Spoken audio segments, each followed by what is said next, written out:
Gələn ilin sonundan Azərbaycanda Avro 3 standartlarının tətbiqinə başlanılacaq. Hazırda yeni normalar üzərində iş gedir. Bu barədə televiziyamıza Standartlaşdırma, Metrologiya və Patent üzrə Dövlət Komitəsindən məlumat verilib. Avro 3-ün tətbiqindən sonra artıq yalnız bu normaya cavab verən avtomobillərin ölkəyə gətirilməsinə icazə veriləcək.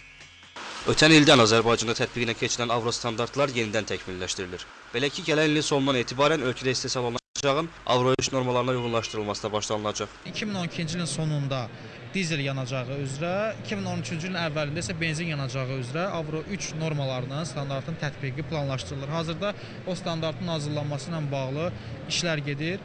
Standart bilirsiniz ki, böyük bir sənətdir, onun üzərində ekspertlər işləyir, mütəxəssislər işləyir. Bu sayədə biz Neft şirkəti ilə, Ekologiya Nazirliyi ilə birgə müştərək iş aparırıq. Plana uyğun olaraq da elə biz çatdıracaq 2013-cü ilin əvvəlinə tam olaraq Avro 3 normasını təmin edək. Avro 2 keçid ölkəyə gətirilən avtomobillərə də şamil ediləcək. 2010-cu ildən bəri ölkəyə yalnız Avro 2-nin tələblərinə uyğun gələn avtomobillər buraxılırdısa, 2013-cü ildən bu qaydalar Avro 3 normalarına uyğun daha da sərtləşdiriləcək. Beləliklə artıq Avro 2 standartlı avtomobillər də Azərbaycana buraxılmayacaq. Həmin o tarixdən sonra da Azərbaycana idxal olan bütün avtomobillərin yoxlanması zamanı Avro 3 tələbləri gözləniləcək. Bugün Azərbaycanda istehsal olunan yanacaq Avro 2 normasına uyğundur.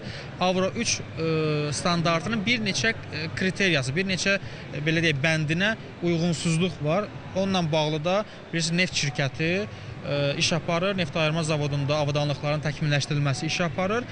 Gələcəkdə Avro 4, Avro 5-ə keçidi təmin etmək üçün təbii ki, yeni zavodun tikintisi planlaşdırılır. Yeni neft ayırma zavodunun istifadəyə verilməsindən sonra isə ölkədə Avro 4, Avro 5 standartlarına tam keçid baş verəcək.